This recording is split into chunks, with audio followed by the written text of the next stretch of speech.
So in the same way you practice for a fire, like you do a fire alarm in your house or your place of work, you practice being calm in a stressful situation. Yes, very well put.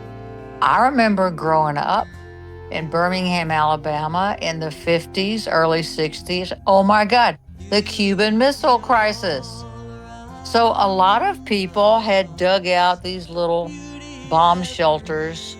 We had a place in our house where there was water stored in the closet and there's some canned food. And it was a hall. You're in the middle of the house because we had a rambler house. Because Birmingham was kind of close to Cuba. We're down there in the redneck Riviera area of the world. But that was a fearful time. It was a fearful thing, and it was a very real possibility. Who knew what was going to happen? I mean, we didn't know. So we prepared for that, and then nothing happened. So over the years, we got rid of our little storage thing. There are ways, if you choose to store water, you can search on the internet and find out how much water do you need per person per day. Well, I would double that. And there are preservative little drops you can put in the water. You can use other things. But if you're going to recycle, if you're going to continually cycle that and use it and replace it, that's pretty cool. Find out what foods you might need. And I would suggest if you're saving things, save things you're going to eat that you like, not things that are just survival food. Oh my God, they're MREs. They taste like cardboard. I'm going to be miserable. I want chocolate. So save some chocolate. But there's all kind of advice and sites on there. And there's anything from minimal to maximum. Build an entire shelter. There's all kind of stuff out there. It depends on who you are, where you are, what you want to do. But you have to, as you say, you have to practice like you're going to hide under your desk if there's a bomb scare. There's all these techniques. And when we do those things after practicing it, our nervous system will remember that when we did it before, nothing happened. That's not saying nothing is going to happen again, but it's a really good practice to do.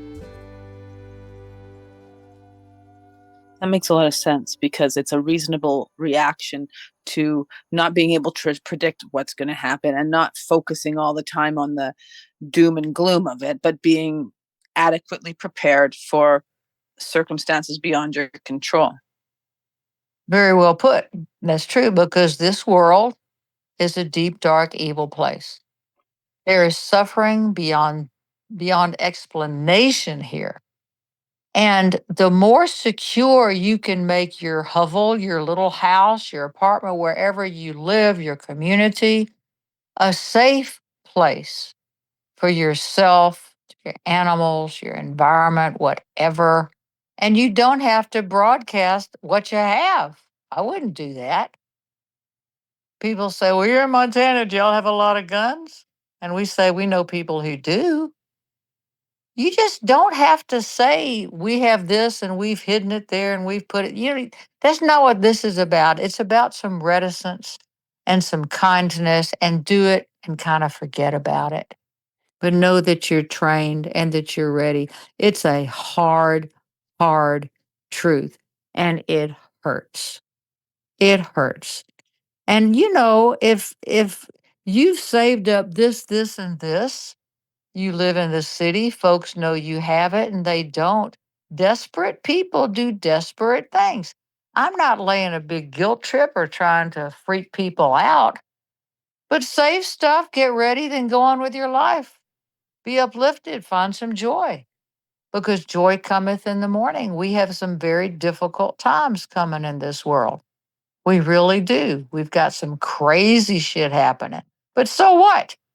When is it when does it not happen? But the more we can do good, love mercy, walk humbly with God, and be realistic, that's also in there too. I think the better we'll do individually and collectively. You're right about that. We can only change ourselves. So if we can work on our our own stuff, then collectively we'll all do much better. Yes, we do, because it starts with each person. And then each person, it moves out into the family, then the community, and then the world, whatever.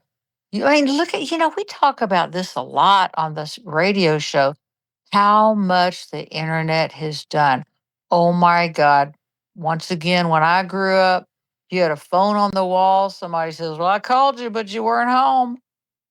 That was 4 days ago. Now we have instant this and that. We're about to have AI.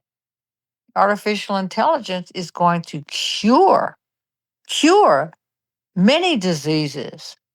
It will take away rote, boring jobs, and more creativity will come. A lot's going to happen in this changeover time. There will be crises, but a crisis is an opportunity for magnificence to come through, and it will. We have to evolve and adult. That's capital A. We have to be more calm.